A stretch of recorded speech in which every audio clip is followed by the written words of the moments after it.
তওবা হচ্ছে একজন মুমিনের জীবনের একটি অত্যাবশ্যকীয় অংশ। যে মুমিন হবে তার অন্যায় হতে পারে, বাট অন্যায় হয়ে সে স্থির থাকবে না। গুনাহ হওয়ার সাথে সাথেই সে তওবা করবে এক সত্তার কাছে। আওয়াজ দিয়ে বলেন তো তিনি কে? সো তওবা, it is most important step for a person who intends to walk in the path of religion. যে ব্যক্তি আল্লাহর পথে চলতে চায়, আল্লাহর দ্বীনের পথে চলতে চায়, তার জন্য তওবা হচ্ছে প্রথম ধাপ। আপনি পুরোটা জীবন অন্যায় করেছেন, জুলুম করেছেন, সুদ খেয়েছেন, ঘুষ খেয়েছেন, জেনা করেছেন, দুর্নীতি করেছেন। আপনি যখন জীবন পরিবর্তন করতে চান, the first step is you have to be repent to your Lord whatever you have committed in your past. আগে যা করেছেন এই সব কিছুর জন্য অনুতপ্ত হবেন এক সত্তার কাছে। তিনি কে? So tawbah is the first step if you want to change your life. প্রিয় ভাইরা, আজকে আমরা তওবাকে কিছুটা ইন ডিটেইলস হাইলাইট করব। তবে প্রত্যেকটা কথা হৃদয় থেকে অনুধাবন করে শুনতে হবে। প্রত্যেকটা কথা হৃদয়ের কান দিয়ে শুনতে হবে, অনুধাবন করতে হবে, ফিল করতে হবে। যখন আপনার মাঝে রিয়েলাইজেশন কাজ করবে আপনার গুনাহ নিয়ে, আপনার অন্যায় নিয়ে, পাপ নিয়ে, তখনই আপনার তওবাটা আল্লাহ তাআলার কাছে কবুল হতে পারে। মাথায় রাখবেন, যার তওবা করার সুযোগ হয়েছে, যাকে আল্লাহ তাআলা তওবা করার তৌফিক দিয়েছে, এই তৌফিক দেওয়াই হচ্ছে প্রমাণ যে আল্লাহ তার তওবা কবুল করবে, বিধায় তাকে তৌফিক দিয়েছে। সুবহানাল্লাহ পড়বেন না আপনারা সবাই? আমি ছোট্ট একটা কোটেশন পড়লাম কালকে, ওখানে ছোট্ট করে লেখা ছিল, জাস্ট ছোট্ট একটা মেসেজ শেয়ার করছি। হাসান বসরি নাম আপনারা সবাই শুনছেন না যুবক ভাইরা? আপনারা সবাই, হাসান বসরি से किसी ने पूछा कि अगर कोई बंदा गुनाह करे तो उसका तौबा कबूल हो सकता है? तो उसने जवाब दिया कि तौबा उस वक्त तक इंसान नहीं कर सकता जब तक अल्लाह उसको तौफीक अता ना फरमाए, और जब किसी को तौबा करने की तौफीक दी जाती है तो इस बात में कोई शक नहीं है कि उसकी तौबा कबूल हो जाएगी। सुबहानाल्लाह पढ़বেন না আপনারা? ওনাকে বলা হলো, আচ্ছা বলেন তো, কোন গুনাহগার বান্দার তওবা কি আল্লাহর কাছে কবুল হতে পারে? এটা কি সম্ভব কবুল হওয়া? উনি বললেন, একজন বান্দা ততক্ষণ পর্যন্ত তওবা করতে পারে না যতক্ষণ পর্যন্ত তার তওবার তৌফিক আল্লাহ তাকে না দেয়। আর যখনই তওবার তৌফিক হয়ে যায়, আল্লাহ আপনাকে সুযোগ দিয়েছে ইস্তেগফার করার, আপনাকে আল্লাহ সুযোগ দিয়েছে তওবা করার, এর মানেই হচ্ছে আল্লাহ আপনার তওবা কবুল করবে, বিধায় আপনাকে সুযোগ দিয়েছে। সুবহানাল্লাহ পড়বেন না আপনারা? আল্লাহু আকবার, কি সুন্দর কথা, কি সুন্দর জবাব তার। এজন্য তওবাকে আমরা ইন ডিটেইলস জানবো আজকে। সকলেই বলেন ইনশাআল্লাহ। প্রিয় যুবক ভাইরা, আমার প্রিয় মা এবং বোনরা যারা আমাকে শুনবেন আগামীতে, একটা কথা মাথায় রাখবেন, আল্লাহ তাআলা মানুষকে সৃষ্টি করেছেন এমনভাবে, মানুষের মাঝে যেমন রয়েছে আকল কিংবা বিবেকের প্রহরা, ঠিক তেমনি ভাবে এক্স্যাক্টলি মানুষের মাঝে রয়েছে নফস কিংবা শয়তানের কুমন্ত্রণা। মানুষ তার জীবনে এন্টায়ার লাইফে যত ভালো কাজ করে, যত সুন্দর কাজ করে, মানুষের উপকার করে, ভালো কাজ করে, সেটা আকল খাটিয়ে করে, বিবেকের জন্য করে। ঠিক তেমনি ভাবে মানুষ তার নফসের পাল্লায় পড়ে, শয়তানের কুমন্ত্রণায় পড়ে গুনাহ করে, পাপ করে। যখনই মানুষ কোনো পাপ করে, তখন শয়তান তার সামনে পাপের কাজগুলোকে সুশোভিত করে উপস্থাপন করে। ফলে পাপগ্রস্ত ব্যক্তি পাপ করতে করতে পাপে সে নেশাগ্রস্ত ব্যক্তির মতো হয়ে যায়। কিন্তু যখন সে after having done those things, এই কাজগুলো করার পরে, when he realized that he has committed something wrong, যে আমি ভুল করে ফেলেছি, and now it is the right time to go back to my Lord, it is the right time to be repent to my Lord, এটা আমার সঠিক সময় রবের কাছে ফিরে যাওয়ার, আমাকে তওবা করতে হবে। আল্লাহ তাআলা বলছেন, বান্দার সমস্ত কাজের মাঝে বান্দা যখন অন্যায় থেকে আমার কাছে ফিরে এসে তওবা করে, আমি তার এই কাজটাকে সবচেয়ে বেশি ভালোবাসি। সুবহানাল্লাহ পড়েন। এজন্য কোরআনে আল্লাহ তাআলা বলেছেন, ইন্নাল্লাহা ইউহিব্বুত তাওয়াবিনা ওয়া ইউহিব্বুল মুতাতাহহিরিন। যেই বান্দা আল্লাহর কাছে তওবা করে ফিরে যায়, তাকে ভালোবাসে একজন, তিনি কে? আবার আল্লাহ রাব্বুল আলামিন সেই বান্দাকেও ভালোবাসেন। ওয়া ইউহিব্বুল মুতাতাহহিরিন, যে বান্দার পবিত্রতা পছন্দ করে তাকে ভালোবাসে একজন, তিনি কে? তাহলে বোঝা গেল যে বান্দা তওবা করে তাকে আল্লাহ তাআলা নিজেই ভালোবাসে। সুবহানাল্লাহ পড়ে সবাই আপনারা। এখন আসেন, what is the importance of তওবা? তওবার প্রয়োজনটা কেন? তওবার গুরুত্ব কত বেশি? যুবক ভাইরা চোখে চোখ রাখেন, কথাগুলোকে ভালো করে বুঝে শুনে ফিল করা ট্রাই করেন। আমাদের ভেতরে একটা নফস আছে, প্রবৃত্তি। এই নফস কিংবা প্রবৃত্তির অনুসরণ করে মানুষ অন্যায়ের কাজ করে। বুঝবেন কথাগুলো। অন্যায়ের কাজ যখন মানুষ করতে থাকে তখন সে এমন একজন ব্যক্তি হয় যেমন নেশাগ্রস্ত ব্যক্তি। দেখবেন যারা গাঁজায় আসক্ত, মদে আসক্ত, বিড়িতে আসক্ত, নেশা করতে করতে মানুষ এমন একটা লেভেলে আসে, এমন একটা স্টেজে আসে যখন সে গাঁজা না সেবন করলে আর ঘুমাইতে পারে না, যখন সে নেশাকে গ্রহণ না করলে আর ঘুমাইতে পারে না। ঠিক তেমনি ভাবে যখন বান্দা গুনাহ করতে থাকে করতেই থাকে তখন সেই ব্যক্তি নেশাগ্রস্ত হয়ে যায়, পাপাসক্ত হয়ে যায়। আর পাপ কাজ করতে করতে হৃদয় স্পট এত বেশি পড়ে, পুরো হৃদয়টা কালো দাগ দিয়ে ভরে যায়। ফলে অন্যায়কে আর অন্যায় মনে হয় না, সুদকে সুদ মনে হয় না, ঘুষকে ঘুষ মনে হয় না, হারামকে হারাম মনে হয় না, জেনাকে জেনা মনে হয় না। সব কাজ মানুষ তখন দেদারসে করতে থাকে। অতএব এই মুহূর্তে বান্দা যদি তওবা না করে তাহলে সে কনফার্ম জাহান্নামী হয়ে যাবে। ঠিক কিনা বলেন? এই জন্য তওবা অত্যন্ত জরুরি। অতএব ভুল হতে পারে, অন্যায় হতে পারে, গুনাহ হতে পারে, বাট আমরা স্থির না থেকে তওবা করব এক সত্তার কাছে। আওয়াজ দিয়ে বলেন তো তিনি কে?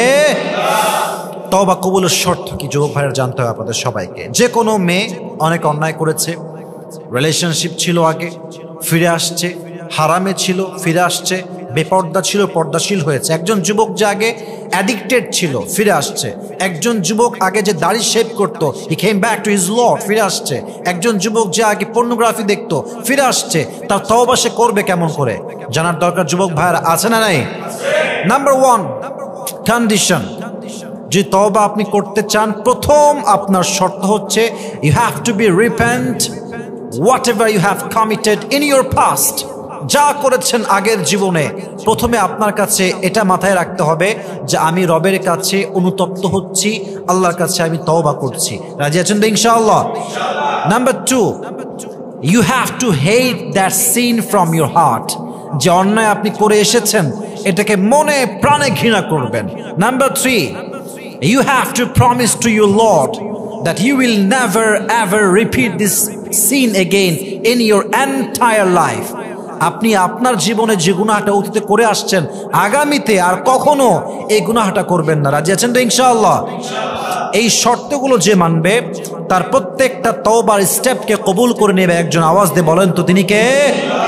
তবে তওবার ব্যাপারটা হচ্ছে দুইভাবে হিসাব করবেন। এক হচ্ছে বান্দার হক, এক হচ্ছে আল্লাহর হক। আল্লাহর হক, নামাজ পড়েন নাই, রোজা রাখেন নাই, হজ করেন নাই, যাকাত আদায় করেন নাই, তওবা করলে আল্লাহ কবুল করতে পারে। বাট যদি আপনি বান্দার সঙ্গে গুনাহ করেন, অন্যায় করেন, জুলুম করেন, প্রথম শর্ত বান্দার কাছে ক্ষমা চাইতে হবে। কথা কি বোঝা যায় যুবক ভাইরা? বান্দাকে ক্ষমা চাইতে হবে যে ভাই আপনার কাছে ভুল করেছিলাম, ক্ষমা চাই। নাম্বার 1। নাম্বার 2, যদি আপনি তার কোনো হক নষ্ট করেন, কারো সম্পদ লুণ্ঠন করেছেন, কারো জমিকে আত্মসাৎ করেছেন, তাকে তার প্রাপ্য ফিরায় দেওয়া লাগবে। 1, তার কাছে ক্ষমা চাবেন। 2, তার যে প্রাপ্য তাকে ফিরাই দিবেন। তাহলে আপনার তওবাকে পরিপূর্ণ খাঁটি তওবা হিসেবে কবুল করবে একজন। আওয়াজ দিয়ে বলেন তো তিনি কে? এবার বলেন তো যুবক ভাইয়েরা, আমাদের জীবনে জুলুম, অন্যায়, গুনাহ, সুদ, ঘুষ, পর্নোগ্রাফি, যে কোনো গুনাহ, এমন কোনো যুবক কি পৃথিবীতে আছে যে যুবক বলতে পারবে যে আমি আমার পুরো এন্টায়ার লাইফে, পুরো জীবনে একটা গুনাহ করি না? এমন কোন যুবক কি পৃথিবীতে আছে? কেউ নাই। Everyone is a sinner, doesn't matter whether it is big or small. কেউ না কেউ যে কোনো ভাবে, ছোট হোক বড় হোক, একটা না একটা অন্যায় আমরা জীবনে করেছি। And this is the nature of human being on earth. এটাই মানুষের স্বভাব, এটাই মানুষের নেচার।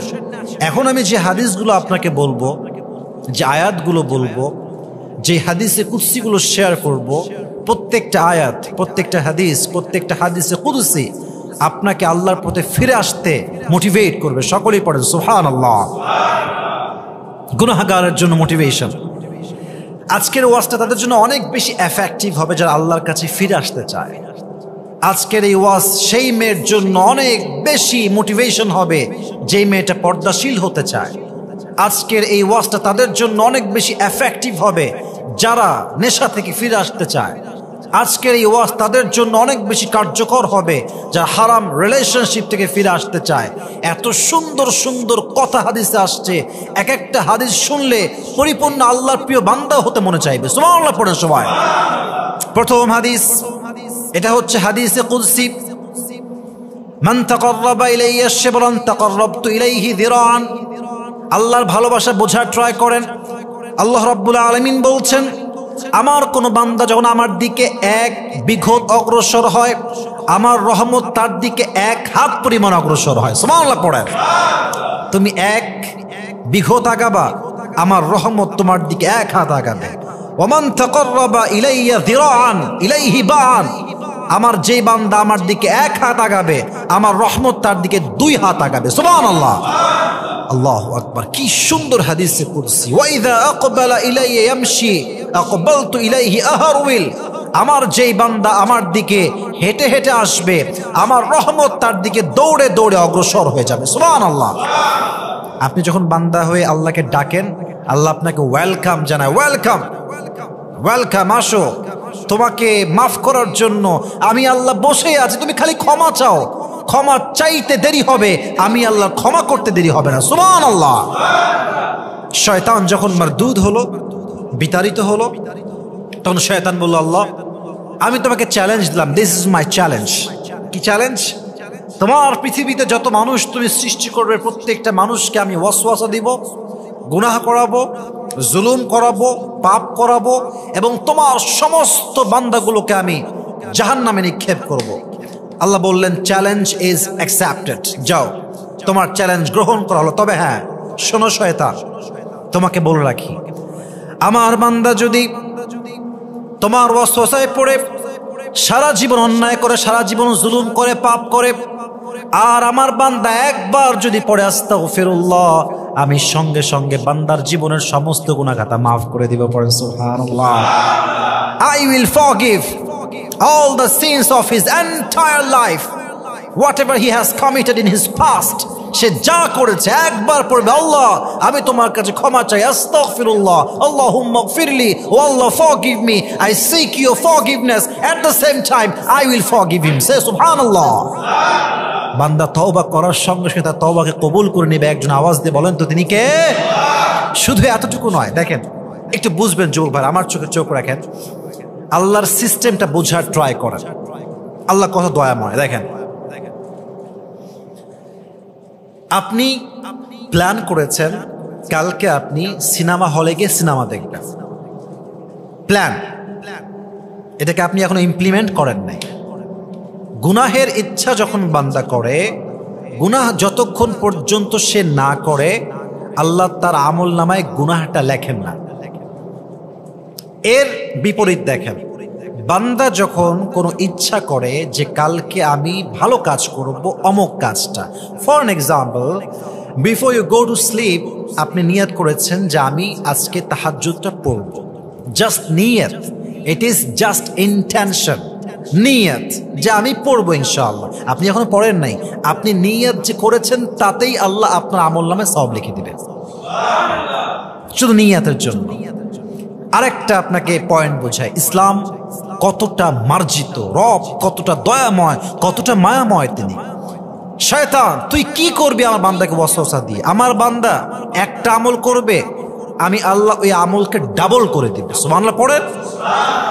নবীজি বলছে, আল্লাহ ডাবল করলে আমি খুশি না, আমাকে আরো বাড়ায় দেন আমার উম্মতের জন্য। আল্লাহ বলছে, ঠিক আছে নবী যান, ডাবল না, আপনার যেই বান্দা আমার রাস্তায় এক গুণ আসবে, এক গুণ দিবে, এক গুণ দান করবে, তাকে আমি মান জাআ বিল হাসানা ফালাহু আশরু আমসালিহা, যেই বান্দা এক গুণ দিবে তাকে আমি আল্লাহ 10 গুণ বাড়ায় দান করব। নবীজি বললেন, আমি তাও খুশি না, আমাকে আরো বাড়ায় দেন। এবার আল্লাহ তাআলা বললেন, সাবআ সানাবিলা ফি কুল্লি সুমবুলাতিন মিয়াতু হাব্বা। ও নবী, এবার আপনি শুনেন, আমার খবর শুনে নেন আপনি ভালো করে। আপনার যেই বান্দা আমার রাস্তায় একটা ভালো কাজ করবে, একটা আমল করবে, একটা দান করবে, আমি তাকে 700 গুণ বাড়ায় দান করব। শয়তান তুই কি করবি? ওয়াসওয়াসা দিয়ে আমার বান্দাকে জাহান্নামে দিবি? হবে না, আমি তাকে প্রোটেক্ট করব, অবশ্যই প্রোটেক্ট করব তাকে, আমার বান্দাকে আমি। ইন্নামা ইউওয়াফাস সাবিরুনা আজরাহুম বিগাইরি হিসাব। আর আমার যে বান্দা ধৈর্যশীল হয়ে মারা যাবে তাকে আমি বিনা হিসাবে জান্নাতে প্রবেশ করাবো। সুবহানাল্লাহ। এবার আসেন দুনিয়ার সিস্টেম আপনাকে বোঝাই। আমরা যেখানে আছি এখান থেকে আমাদের জেলখানা, বিভাগীয় জেলখানা খুবই কাছে, খুবই কাছে, 5 মিনিট হয়তো বা লাগবে। দেখবেন জেলখানায় যখন কোনো আসামি প্রবেশ করে, একবার গেছে বের হয়েছে, একবার গেছে বের হয়েছে, আর একবার গেছে আবার বের হয়েছে। এভাবে যখন কোনো আসামি জেলখানায় যায় বের হয়, যায় বের হয়, তখন তার নামটা আসামির খাতায় লেখা হয় দাগি চোর, দাগি ডাকাতি, দাগি গুন্ডা, দাগি মাস্তান। তার নামটা ব্লক লিস্টে পড়ে যায়। কথা কি বোঝা যায় যুবক ভাইয়েরা? মোস্ট ওয়ান্টেড ক্রিমিনাল, সব জায়গায় তার নাম ব্লক লিস্টে। সে যেই কান্ট্রিতে যাবে he will be arrested in that country, তাকে সঙ্গে সঙ্গে অ্যারেস্ট করা হবে, ব্লক। তাহলে বোঝা গেল দুনিয়ার সিস্টেম বারবার অন্যায় করলে লাল কালি পড়ে যায়, ব্লক লিস্টে নাম চলে আসে, ঠিক কিনা বলেন যুবক ভাইরা? এবার আল্লাহর সিস্টেম দেখেন। বান্দা যখন কোনো গুনাহ করে তার নামটা গুনাহের খাতায় লেখা হয়, অমুক বান্দা অমুক গুনাহ করেছে। আবার বান্দা যখন তওবা করে রবের কাছে ফিরে যায়, আল্লাহ শুধুমাত্র বান্দার গুনাহকে মাফ করেন তা কিন্তু নয়, বরং গুনাহের খাতা থেকে বান্দার নামটা আল্লাহ সঙ্গে সঙ্গেই মুছে দেয়। সুবহানাল্লাহ। শুধু মাফ করেন না, বরং তার গুনাহের খাতা থেকে নামটাই কেটে যায়। সে এমন হয়ে যায় আত্তাইবু মিনায যামবি কামান লা যামবা লা, সে সেই বান্দা হয়ে যায় যে বান্দা জীবনে কোনো গুনাহ করে, মাসুম নিষ্পাপ বান্দা হয়ে যায়। সুবহানাল্লাহ। কি দয়া, কি মায়া তার আমাদের রবের আমাদের জন্য। আল্লাহু আকবার। এবার আসেন আর একটা হাদিস শোনাই। এখন তো আমরা চালাই বাইক, আমরা চালাই কার, আমরা চড়ি বাসে, ট্রাকে। নবীজির জামানায় কিন্তু বাস, ট্রাক, বাইক কিছুই ছিল না, তখন ছিল উট। যুবক ভাইরা, তখন ছিল কি? উট। তো হাদিসে আসছে বান্দা যখন তওবা করে আল্লাহর কাছে ফিরে আসে, এক বান্দার উট যদি মরুভূমির মাঝে হারিয়ে যায়, উট ছাড়া মরুভূমির জীবনে যে কত কষ্ট, কত স্ট্রাগল, এটা সেই বান্দাই বুঝবে। যে বান্দার উট হারিয়ে যায় এবং লম্বা সময় পরে সে বান্দা উটটাকে আবার ফিরে পায়, ওই বান্দা যতটুকু খুশি হয়। যখন কোনো বান্দা তওবা করে রবের কাছে ফিরে আসে, ওই উটওয়ালা বান্দার চাইতে আল্লাহ তাআলা আরো বেশি খুশি হয়। সুবহানাল্লাহ পড়া। তাহলে বোঝা গেল তওবা করার দরকার প্রত্যেকটা মুহূর্তে। আমার প্রিয় যুবক ভাইরা বলেন তো সবাই, আছে না নাই? জরুরি এটা। এটা হাদিস মনে পড়ে গেল। হাদিসে আসছে আল্লাহর কাছে 2 ফোঁটা পানি সবচেয়ে বেশি প্রিয়। বলেন তো সবাই যুবক ভাইরা, হাত তুলে কয়টা? আসতে বলছেন সবাই, হাত তুলে বলেন কয়টা? 2টা। এক, জিহাদের ময়দানে বান্দার গায়ের রক্তের ফোঁটা। 2 ফোঁটা পানি বললে ভুল হবে, 2 ফোঁটা প্রিয়। এক হচ্ছে জিহাদের ময়দানে রক্তের ফোঁটা, মুজাহিদের গা থেকে যা ঝরে। 2 হচ্ছে অনুতপ্ত বান্দা যখন গুনাহের ভয়ে, অন্যায়ের ভয়ে, জুলুম করেছে অতীতে, এই ভয়ে যখন চোখের পানি 1 ফোঁটা তার নাকের ডগায় আসে, নাকের ডগায় আসার আগেই আল্লাহ তার জীবনের সব গুনাহ মাফ করে দেয়। আরেক হাদিসে আসছে নবী করিম সাল্লাল্লাহু আলাইহি ওয়াসাল্লাম বলেছেন, দেখো আল্লাহ কতটা রহমান। কোরআনে যেখানেই আল্লাহ জব্বার নাম এনেছেন, অর্থাৎ তার ক্ষোভ, রাগ, গজব, আযাব এনেছেন, সঙ্গে সঙ্গে তার দয়া এনেছেন। যেখানেই গজব সেখানেই রহম, যেখানেই গজব সেখানেই রহম। কেন? আমার বান্দা যেন হতাশ না হয়ে যায়। আমি যেমন পরাক্রমশালী, শক্তিশালী, আমি তেমন ক্ষমাশীল রবও বটে। সুবহানাল্লাহ পড়বেন না তারা? আল্লাহু আকবার। কি সুন্দর হাদিসগুলো, শুনলেই তো রবের কাছে ফিরে আসতে মনে চায়। আর একটা হাদিস শোনাই।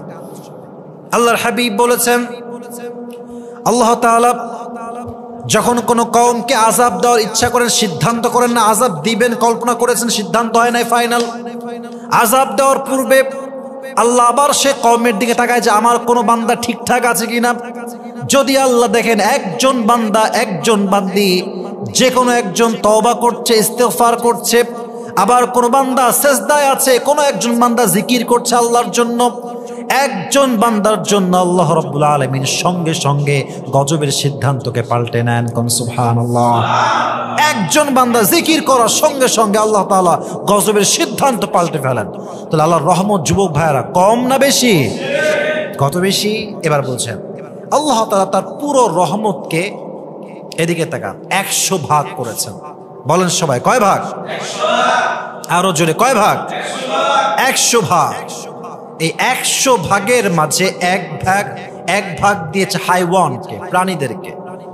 একজন মা তার সন্তানকে ভালোবাসে, সন্তান তার মাকে ভালোবাসে, হুজুর তার ছাত্রকে ভালোবাসে, ছাত্র তার হুজুরকে ভালোবাসে, একজন স্বামী তার স্ত্রীকে ভালোবাসে, স্ত্রী তার স্বামীকে ভালোবাসে, এক ভাই তার বোনকে ভালোবাসে, এক বোন তার ভাইকে ভালোবাসে। এই পৃথিবীর সমস্ত ভালোবাসা, এটা হচ্ছে আল্লাহর রহমতের 100 ভাগের 1 ভাগ। এই 1 ভাগ ভালোবাসার জন্য মানুষ যদি মানুষের জন্য জীবন দেয়, সুইসাইড করে, গলায় ফাঁস দেয়, গুলি খায়, বিষ খায়, 1 রহমত, 1 ভাগের ভালোবাসার জোর যদি এত বেশি হয়, তো সেই জমিনের মালিক, আসমানের মালিক, আরশের মালিক, পুরো পৃথিবীর সমস্ত সৃষ্টিজীব যার হাতে গড়া, সে রবের কাছে আছে 99 ভাগ ভালোবাসা। 1 ভাগ ভালোবাসার জোর যদি এত বেশি হয় যে মানুষের জীবন দিয়ে দেয়, তো যেই রবের কাছে 99% লাভ, ভালোবাসা, দয়া, মায়া এখনো জমা আছে, তার রহমত, ভালোবাসা কম না বেশি যুবক ভাইরা? অনেক বেশি। এজন্য বান্দা যখন তওবা করে, বান্দা তওবার সঙ্গে সঙ্গে তার তওবাকে কবুল করে নেয়। একজন আওয়াজ দিয়ে বলেন তো তিনি কে? হাদিসে আসছে, নবীজি বলেছেন আল্লাহ রাব্বুল আলামিন সকালবেলা রহমতের হাতকে সম্প্রসারিত করেন। ভালো করে বুঝবেন, সকালবেলা আল্লাহ রাব্বুল আলামিন তার রহমতের হাতকে বিস্তার করেন যাতে করে রাতের গুনাহগাররা ফিরে আসে। আবার আল্লাহ রাব্বুল আলামিন রাতের বেলা রহমতের হাতকে সম্প্রসারণ করেন, যা দিনের বেলা গুনাহ করেছে তার জন্য আমার কাছে ফিরে আসে। বান্দা যখন দিনের বেলা তওবা করে, বান্দা যখন রাতের বেলা তওবা করে, প্রত্যেকটা মুহূর্তে তার তওবাকে কবুল করে নেয়। একজন আওয়াজ দিয়ে বলেন তিনি কে? Until the day of judgement, সূর্য যতক্ষণ পর্যন্ত পশ্চিম দিগন্তে উদিত না হচ্ছে, কিয়ামত পর্যন্ত প্রত্যেকটা মুহূর্তে আল্লাহ তাআলা তার রহমতের হাতকে পুরো দুনিয়া ব্যাপী বিস্তার করে রাখবেন। পড়ুন সুবহানাল্লাহ। শেষ আয়াত, এই আয়াতটা বলে আমি তাওবার 8 স্টেপে যাব। আয়াতটা সবচেয়ে মোটিভেশনাল আয়াত। কোরআনে আল্লাহ তাআলা বলেছেন, কুল ইয়া ইবাদিয়াল্লাযীনা আসরাফু আলা আনফুসিহিম লা তাকনাতু মির রাহমাতিল্লাহ। হে আমার বান্দারা যারা জুলুম করেছে নফসের উপরে, লা তাকনাতু Mir রাহমাতিল্লাহ, never lose hope from the mercy of your Lord, never be upset and never be frustrated, হতাশ হয়ে যেও না। এখানে একটা কথা বোঝার ট্রাই করেন যুবক ভাইরা, ইয়া ইবাদি, আল্লাহ বলেন না ইয়া আইয়ুহাল্লাযীনা আমানু, আল্লাহ বলেন না ইয়া আইয়ুহান নাসুত্তাকু, আল্লাহ বলেন না ইয়া আইয়ুহান নাস, না, ইয়া আইয়ুহা কুল ইয়া ইবাদিয়াল্লাযীনা আমানু, হে আমার বান্দারা। এখানে মুসলিম হতে পারে, নন মুসলিম হতে পারে, একজন খ্রিস্টান হতে পারে, ইহুদি হতে পারে, একজন মুশরিক হতে পারে, মুরতাদ হতে পারে, একজন নাস্তিক হতে পারে। ইয়া ইবাদি, আমার বান্দা, যাই হোক, যত গুনাহ করেছো হতাশ হয়ে যেও না। একবার অনুতপ্ত হও, একবার আস্তাগফিরুল্লাহ পড়ে একবার আমার কাছে ফিরে আসো। তুমি আসার সঙ্গে সঙ্গে আমি আল্লাহ তাআলা তোমাকে পরিপূর্ণ খাঁটি বান্দা হিসেবে কবুল করব। সুবহানাল্লাহ। হাদিসে কুদসিতে আসছে, এই যে জমিনে আমরা বসে আছি, জমিনটা, এই যে জমিনটা প্রত্যেক দিন আল্লাহকে বলে, আল্লাহ আমাকে তুমি পারমিশন দাও, একটা অনুমতি তোমার চাই। তুমি অনুমতি দেওয়ার সঙ্গে সঙ্গে তোমার জেনাকার, ঘুষখোর, সুদখোর, দুর্নীতিবাজ সবাইকে এক ধসানিতে, সবাইকে মাটির নিচে মিশিয়ে মেছাকার করবে। এই আসমান সবসময় আল্লাহর কাছে পারমিশন চায়, আল্লাহ একটা পারমিশন দাও, পুরো আসমান ফেটে পড়বে, পুরো দুনিয়াটা ধ্বংস হয়ে যাবে। পাহাড়গুলো পারমিশন চায়, আল্লাহ একবার পারমিশন দাও, 2 পাশের পাহাড়ের চাপ দিয়ে প্রত্যেকটা মাখলুককে ধ্বংস করে দেব। প্রত্যেক দিন সমুদ্রের গভীর পানি পারমিশন চাই, আল্লাহ আমাকে একটাবার অনুমতি দাও, সমুদ্রের দুই পাশের পানিতে তোমার সমস্ত গুনাহগারকে ডুবাই মেরে ফেলবো, সবসময় পারমিশন চায়। কিন্তু যে রবের আমরা নাফরমান, যে রবকে আমরা ভুলে গেছি, তিনি কি বলছে একটু ভালো করে বুঝবেন। তিনি বলছেন খবরদার, খবরদার, একটা কথাও তোমরা বলবা না, এটা আমার বান্দা। দেখেন, আমি আমার মা কথা বলছি, হঠাৎ করে একজন থার্ড পার্সন আসলো, কি হয়েছে আপনাদের? আমার মা কি বলবে, এই যাও যাও যাও, এটা আমার কথা, আমার ছেলে কথা, তোমাকে আমি কেন বলবো, বের হয়ে যাও, আমাদের মাঝে নাক গলাও না, আমাদের মাঝে এন্টারফেয়ার করো না। আল্লাহ বলছে, এই ফেরেশতা, এই জমিন, এই আসমান, এই সমুদ্র, চুপ, এটা আমার কথা, আমার বান্দার কথা। ইন কানা আবদুকুম ফাশানুকুম বিহ ওয়া ইন কানা আবদি ফামিন্নি ওয়া ইলাইয়া আবদি, এটা আমার কথা, আমার বান্দার কথা, এটা আমাদের পার্সোনাল ম্যাটার। খবরদার নাক গলানো, যদি তোমার বান্দা হয়, যে তোমার ইনসান হয়, তোমার মাখলুক হয়, যাও। ইন কানা আবদুকুম ফাশানুকুম বিহ, फिर तुम जो चाहे कर लो। वइन काना अब्दी फमिन्नी व इलैया अब्दी, अगर ये मेरा बंदा है तो मुझे ये समझने दो, আমাকে যা করা করতে দাও, নাক গলাতে এসো না। এবার ফেরেশতা বলছে, আল্লাহ তুমি কি দেখো না তোমার বান্দাগুলো মদ খায়, পর্নোগ্রাফি দেখে, হারাম কাজ করে, জেনা করে, সুদ খায়, ঘুষ খায়, দেশের টাকা, দশের টাকা বিদেশের মাটিতে পাচার করে দেয়, তুমি কি দেখো না? আল্লাহ তুমি কি সব দেখতে পাও না? আল্লাহ বলে, সব দেখতে পাই, সব দেখার পরেও ইজ্জতি ওয়া জালালি, আমার ইজ্জতের কসম, আমার জালালিয়াতের কসম, আমি অপেক্ষায় থাকি এই বুঝি আমার বান্দা আমার দিকে ফিরে আসবে। সুবহানাল্লাহ পড়বেন না আপনারা? ওয়া ইজ্জতি ওয়া জালালি ইন আতানি নাহারান ক্বাবিলতু ওয়া ইন আতানি লাইলান ক্বাবিলতু, আমার ইজ্জতের কসম, আমার জালালিয়াতের কসম, আমার বান্দা যদি দিনের বেলা তওবা করে আমি তার তওবা কবুল করব, আমার বান্দা যদি আমার কাছে রাতের বেলা তওবা করে আমি আল্লাহ রাব্বুল আলামিন তার রাতের তওবাও কবুল করে নেব। কম সুবহানাল্লাহ। তওবা করার সঙ্গে সঙ্গে আমি তার তওবা কবুল করে নেব। যুবক ভাইয়েরা, যা হয়ে গেছে হয়ে গেছে আমাদের জীবনে, আজ থেকে আমরা নিয়ত করলাম সমস্ত অন্যায় থেকে আল্লাহ তোমার কাছে মাফ চাই, এবং আমরা ওয়াদা করছি আল্লাহর কাছে যে আমরা আমাদের জীবনের পাপগুলো আর জীবনেও করবো না। সকলেই মন খুলে বলেন ইনশাআল্লাহ। এবার কিছু আমি আপনাদেরকে স্টোরি বলতে চাই, যে ঘটনাগুলো আপনাদেরকে তওবা করতে মোটিভেট করবে, তওবার জন্য উদ্বুদ্ধ করবে। সকলে একটা কাশি দেন, তাকবীর দেন, লিল্লাহি তাকবীর, আর একবার তাকবীর দেন, লিল্লাহি তাকবীর। দেখেন, বান্দা তার তওবা করার সঙ্গে সঙ্গে আল্লাহ তার তওবা কবুল করে কেমনে, কিছু মোটিভেশনাল স্টোরি বলছি। প্রথম স্টোরি, মনোযোগ দিয়ে শুনবেন। ঘটনা, ওমরে ফারুকের জামানায় একজন যুবক যে গান গেত, কিন্তু গান গেতে গেতে একটা সময় সে বৃদ্ধ হয়ে যায়। গান গাওয়া ইসলামে বাজনা সহ এটাকে হালাল না হারাম? যুবক ভাইরা বলেন সবাই, হালাল না হারাম? যখন সে বৃদ্ধ হয়ে যায় তখন তার কণ্ঠ আস্তে আস্তে ড্যামেজ হয়ে যায়, আগের মতো কণ্ঠ আর নাই। আগে গান গাইতো, মানুষ টাকা দিত, সব ঠিকঠাক ছিল। বাট যখন বৃদ্ধ হয়ে যায়, এখন কেউ দাওয়াতও আর দেয় না, গানও গাইতে পারে না, আর তার রুটি রুজি সব বন্ধ হয়ে গেছে।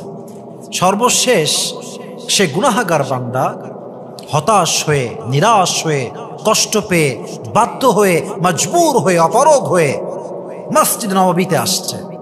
এসে আল্লাহকে বলছে, আল্লাহ একটা সময় টাকা ছিল, সম্পত্তি ছিল, সুর ছিল, ভয়েস ছিল, অনেক টাকা কামাইছে, মানুষ অনেক টাকা দিয়েছে, আজ আমার সুর নাই, গান নাই, কেউ আমাকে এক পয়সা কিছু দিতে চায় না, আমার রুটি নাই, রুজি নাই, তুমি আমার উপরে একটু রহম করায় আমার রব।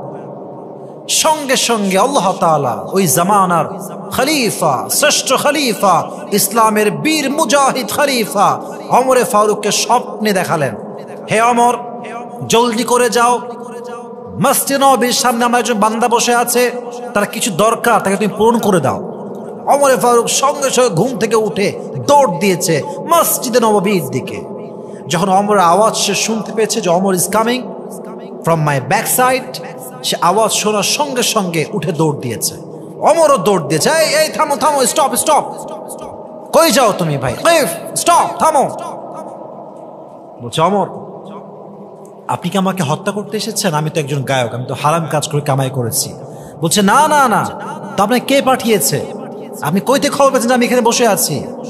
অমর বলছে তুমি এতক্ষণ পর্যন্ত যাকে ডাকছিলা তিনি আমাকে তোমার কাছে পাঠিয়ে দিয়েছে। সুবহানাল্লাহ পড়বেন না? তিনি আমাকে পাঠিয়েছেন, বলো তোমার কি অবস্থা, কি চাই তোমার? হায় হায় হায়, সঙ্গে সঙ্গে সেই গায়ক জমিন লুটিয়ে পড়েছে আর দুহাত তুলে আল্লাহকে বলছে, আল্লাহ সারা জীবন তোমার নাফরমানি করলাম, সারা জীবন তোমার বেঈমানি করলাম, সারা জীবন তোমার প্লেটে খেয়ে তোমার প্লেটটা ফুটা করলাম, তোমার লবণ খেয়ে তোমার গুণগান গাই নাই, আর জীবনে একবার তোমাকে ডাকলাম, তাও অন্য কোনো কারণ নয়, তোমাকে ভালোবাসি তা নয়, নিজের পেটের স্বার্থে তোমাকে ডেকেছি, নিজের স্বার্থে তোমাকে স্মরণ করেছি, তুমি আমাকে তাও ফিরাই দাও নাই। আয় আল্লাহ, যদি আমার তওবা কবুল হয়ে যায় তুমি আমাকে নিয়ে যাও, আমি আর থাকতেই চাই না। সেই বান্দা সেই জায়গায় কালেমা পড়তে পড়তে শহীদ মৃত্যুবরণ করে। সুবহানাল্লাহ পড়বেন না আপনারা? কালেমা মৃত্যুবরণ করা কিন্তু বড় একটা হার। কালেমা পড়ে মৃত্যুবরণ করা সবার হয় না। যাকে আল্লাহ কবুল করে তাকে আল্লাহ সেই সৌভাগ্য দান করে। ঠিক কিনা বলো যুবক ভাইরা? তাহলে সেই বান্দা যে আজীবন গান গেয়েছে তার তওবা যদি কবুল হয়, আপনার আমার তওবা কবুল হতে পারে কি পারে না? পারে। আর একটা হাদিস শোনাই। আচ্ছা, আমি একটা ঘটনা আগে বলতে চাই। এটার আগে আপনার সবাই আমার তারিক জামিলের নাম শুনেছেন? তারিক জামিল, আমি প্রায় তার নাম বলি। উনি সেই দিন একটা ঘটনা বলছিলেন যে, আমি এটা প্রায় আমার লেকচারেও বলেছি যে একজন যুবক ছিল মুসা আলাইহিস সালাতু ওয়াস সালামের জামানায়, যাকে সেই যুগের সমস্ত মানুষ ঐক্যবদ্ধ হয়ে বের করে দিয়েছে সে সবচেয়ে টাউট, বাটপা, চোর, জালেম, শয়তান, ডাকাত, সব অন্যায় সে করে। পুরো এলাকার মানুষকে সে অস্থির করে ফেলেছে। পুরো এলাকার মানুষ তাকে ধরে বাহিরে জঙ্গলে ফেলে দিয়ে আসছে।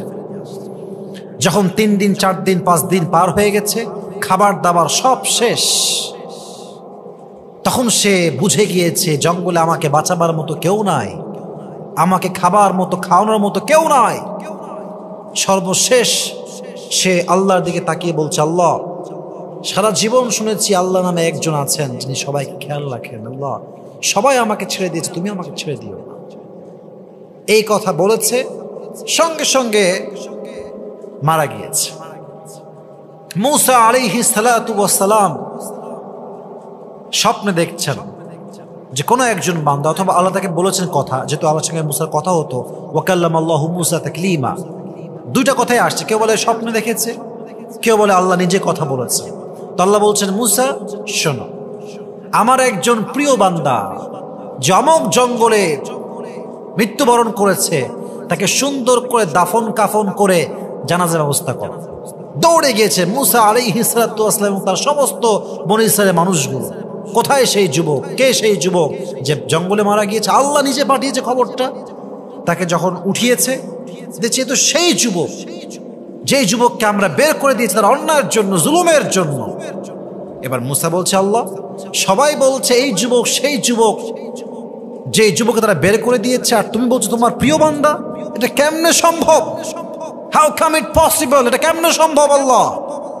তো তারিক জামিল বললেন এই ঘটনা বলতে গিয়ে, যে আল্লাহ বলছে, মুসা ये बंदा वैसा ही था जैसे कि ये लोग कह रहे हैं, ये वही इंसान है, लेकिन जब उसको खबर आया कि अल्लाह के सिवा कोई उसका अपना नहीं है, वो दाएं भी देखा, बाएं देखा, सामने देखा, पीछे देखा, फिर वो बेबस होकर मुझे पुकारने लगा। फिर मैंने सोचा जिसको हर किसी ने छोड़ दिया मैं भी उसे कैसे छोड़ दूं, ये मेरी रहमत को गवारा नहीं है। আমি ভাবলাম যেই বান্দাকে সবাই ভুলে গিয়েছে, যাকে সবাই ছেড়ে দিয়েছে এবং সে আমার দিকে তাকায় আছে, আমি তাকে রহম করব, আমি আল্লাহ রহমত আজ উথলাই পড়ে গেছে। সুবহানাল্লাহ পড়ে সবাই আপনারা। আমি সহ্য করতে পারি না, আমার রহমত তার জন্য উথলে পড়েছে, আমি তাকে মাফ করেছি। মুসা যাও, জানাজা পড়াও, দাফন কাফন করো। একজন ইমানদার মুসলিমের কবর যেমন হবে তাকেও তোমার তেমন ভাবে কবরস্থ করো। পড়েন সুবহানাল্লাহ। তাহলে এই যুবক, যে যুবক সারাটা জীবন অন্যায় করেছে, জুলুম করেছে, তার গুনাহ যদি আল্লাহ মাফ করতে পারে, আপনার আমার গুনাহ আল্লাহ মাফ করতে পারে কি পারে না? সর্বশেষ একটা ঘটনা, অনেক ঘটনা বলার মতো আছে, বাট আজকে সব বলবো না, আরেকটা বলছি। মুসা আলাইহিস সালাতু ওয়াস সালামের জামানায় একবার কাহাত আসলো, এটাকে বলি আমরা খরা। বৃষ্টি হয় না, একদম রোদ আর রোদ, ফসল হয় না, অবস্থা খুবই খারাপ, ক্ষেত খামারের অবস্থা খুব খারাপ, জমিনগুলো একদম শক্ত হয়ে গেছে। এবার মূসা আলাইহিস সালাতু ওয়াস সালাম সালাতুল ইস্তিসকা পড়ার জন্য সবাইকে ডাকলেন, দোয়া করছে, আল্লাহ বৃষ্টি দাও, বৃষ্টি দাও, বৃষ্টি দাও। আল্লাহ বললেন, মূসা তোমার এই মজলিসে এমন একজন যুবক আছে যে 40 বছর আমাকে ডাকে নাই। নাউজুবিল্লাহ পড়বেন না আপনারা সবাই? 40 বছর আমাকে ডাকে নাই, একটা মুহূর্তে আমাকে স্মরণ করে নাই। যতক্ষণ পর্যন্ত সেই বান্দা এখান থেকে বের না হবে, আমি তোমাদের কারো দোয়াকে কবুল করব না। এবার মূসা আলাইহিস সালাম দাঁড়িয়ে গেলেন, ডাক দিয়ে বললেন, শোনো আমার যুবক ভাইয়ারা, হে আমার বনী ইসরায়েলের ভাইয়ারা, একজন যুবক, যে যুবক 40 বছর তার রবকে এক মুহূর্তের জন্য স্মরণ করে না, সে বের হয়ে যাও। তোমার মতো গুনাহগারের জন্য আমার রব আমার দোয়া কবুল করছে না, বের হয়ে যাও, গেট আউট ফ্রম হিয়ার, বের হয়ে যাও। যেই বান্দা 40 বছর ডাকে নাই, সে তো বুঝে গিয়েছে আমার কথাই বলা হচ্ছে। সে মনে মনে বলছে, আল্লাহ 40 বছর তোমাকে ডাকি নাই, বড় অন্যায় করে ফেলছি, আল্লাহ তুমি আমারে মাফ করে দাও। যখনই ক্ষমা চাইছে, সঙ্গে সঙ্গে মুষলধারে বৃষ্টি শুরু হয়ে গেছে। এবার মূসা বলছে, আল্লাহ তুমি বললা ওই বান্দা না উঠলে তুমি বৃষ্টি দিবা না, তুমি হঠাৎ বৃষ্টি দিলা কেন? আল্লাহ বলছে, মূসা আমার বান্দা তো আমার কাছে আবার ফিরে আসছে। সুবহানাল্লাহ পড়বেন না তো সবাই? মূসা বলছে, আল্লাহ সেই বান্দাকে আমাকে নাম বলো, সে কোথায় আছে আমাকে দেখায় দাও। আল্লাহ বলছে, মূসা যখন সে আমার নাফরমান ছিল তখন তার নামটা আমি প্রকাশ করি নাই, আর এখন যখন সে আমার প্রিয় হয়ে গিয়েছে, তার অন্যায় আমি রহমান কেমনে মানুষের সামনে প্রকাশ করবো। সুবহানাল্লাহ পড়বেন না আপনারা? কত দয়া, কত মায়া, কত ভালোবাসা! আল্লাহু আকবার, আল্লাহু আকবার। তিনি পবিত্র দোয়াও কবুল করতে পারেন, তিনি সারা জীবন জুলুম করে আসা মানুষের দোয়াও কবুল করতে পারে। আরে পাকিস্তানের top famous singer Junaid Jamshed, তিনি একজন সিঙ্গার ছিলেন, তিনি এমনভাবে তওবা করেছেন, তার তওবা যে কবুল হয়েছে তা নয়, তিনি দিনের দায়ী হয়ে আল্লাহর রাস্তায় যাওয়ার সময় শহীদি মৃত্যু পেয়েছে। সুবহানাল্লাহ পড়বেন না তোরা? আপনাকে আমি কয়টা এক্সাম্পল দিব, কয়টা এক্সাম্পল আপনি বলেন আমাকে? এক্সাম্পলের কোনো অভাব নাই যুবক ভাইরা। এজন্য সারা জীবন আমরা গুনাহ করেছি, অন্যায় করেছি। It is the right time to be repent to Allah. রবের কাছে ফিরে আসতে হবে, আল্লাহর কাছে তওবা করতে হবে। আল্লাহ আমাদেরকে পরিপূর্ণ মন থেকে তওবা করার তৌফিক দান করুন। সকলেই পড়া আমিন। লাস্ট কথা, শেষ কথা, তওবা কবুল হয়েছে কিনা আমরা কেমনে বুঝবো? এটার কিছু নিদর্শন যুবক ভাইরা বলেন তো সবাই, আছে না নাই? এক, তওবা কবুল হওয়ার প্রথম নিদর্শন হচ্ছে তওবার আগের জীবনের চাইতে পরের জীবনটা উত্তম হবে। আমি আবারও আই রিপিট এগেইন, তওবা কবুল হওয়ার প্রথম আলামত হচ্ছে তওবার পরের জীবন আগের জীবনের চাইতে অধিক গুণে উত্তম হবে, নাম্বার 1। নাম্বার 2, তওবার পরের জীবনে যে কোনো অন্যায় করতে গেলে আপনার হৃদয়ে ভয় কাজ করবে। একজন আওয়াজ দিয়ে বলেন তো, তিনি কে? 3 নাম্বার, তওবার পরে যে কোনো গুনাহের কাজ করতে গেলে হৃদয়ে একটা কম্পন তৈরি হবে, ভয় ভয় লাগবে, একটা কম্পন লাগবে, এবং খারাপ কাজ করতে আপনার বেশি একটা ভালো লাগবে না। 3 নাম্বার। 4 নাম্বার, এটার সঙ্গে অ্যাটাচড, কানেক্টেড, যে কোনো ভালো কাজ করতে আপনার হৃদয়ে প্রশান্তি অনুভব করবেন। ইযা সাররাতকা হাসানাতুকা ওয়া সাআতকা সাইয়্যাতুকা ফাআনতা মুমিন। যখন বান্দা কোনো ভালো কাজ তার হৃদয়কে প্রফুল্ল করে এবং খারাপ কাজ তার অন্তরকে অশান্তি করে দেয়, তাকে বুঝতে হবে তার হৃদয় ঈমানের নূর দিয়েছে একজন, তিনি কে? He is the real believer, he is the real মুমিন। সেই হচ্ছে প্রকৃতপক্ষের বিশ্বাসী। অতএব ভালো কাজ ভালো লাগবে, খারাপ কাজ খারাপ লাগবে। 5, তওবার পরের জীবনটা আপনার এমন হবে যেই জীবনে আপনার বন্ধু হবে সুদখোর না, আপনার বন্ধু ঘুষখোর না, আপনার বন্ধু হবে দিনদার, আপনার বন্ধু হবে আলেম, আপনার বন্ধু হবে প্রকৃতপক্ষের আল্লাহওয়ালা যুবক। ঠিক কিনা বলেন?